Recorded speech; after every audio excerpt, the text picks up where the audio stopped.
Friday morning ஸ்கூலில் independence day ஃபங்க்ஷனுக்காக பாப்பா 2 பேத்தையும் கொண்டுட்டு போய் விட்டுட்டு வந்துட்டு நானும் ரெடியாகி கிளம்பிட்டேன். 2 பேரும் இந்த முறை பார்ட்டிசிபேட் பண்ணுறாங்க. அதனால் 2 பேர்த்து ஃபங்க்ஷனையும் மிஸ் பண்ணிடக்கூடாது, சீக்கிரமாக வந்துடுங்கன்னு சொன்னாங்க. நானும் ஏதோ ஒரு கரெக்ட் டைமுக்கு வந்துட்டேன்.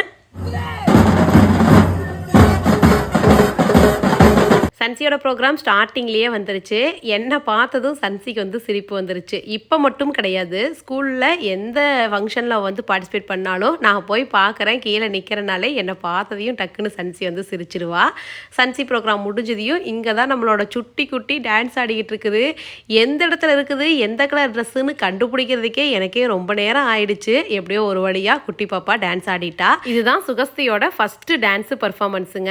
இது மட்டும் இல்லாமல் இன்னும் நிறைய ப்ரோக்ராம் இருந்தது. ஒரு சில ப்ரோக்ராம்ஸ் எல்லாம் பார்க்கறதுக்கே அவ்வளோ சூப்பராக இருந்தது. நான் எப்பவும் சொல்கிறது தான், ப்ரைஸ் வாங்குறாங்களோ இல்லையோ எல்லா போட்டிலையும் கலந்துக்கிட்டு இத்தனை பேர்த்து முன்னாடி போய் நிற்கிறது, நடக்கிறது, பேசுறது, ஆடுறதுங்கிறதே பெரிய விஷயம்தான். இந்த மாதிரி எல்லாம் போட்டியில் கலந்துக்கிட்டாங்கன்னா அவங்களுக்கு பிடிச்சது என்னவோ அது வந்து வாங்கி கொடுப்பேன். இந்த மாதிரி 2 பேரும் கலந்துக்கிட்டாங்கல்ல, அம்மா ட்ரீட் பெண்டிங் இருக்குதுன்னு சொல்லிகிட்டே இருக்காங்க. அவங்களுக்கு பிடிச்சதா வாங்கி கொடுக்கணும்.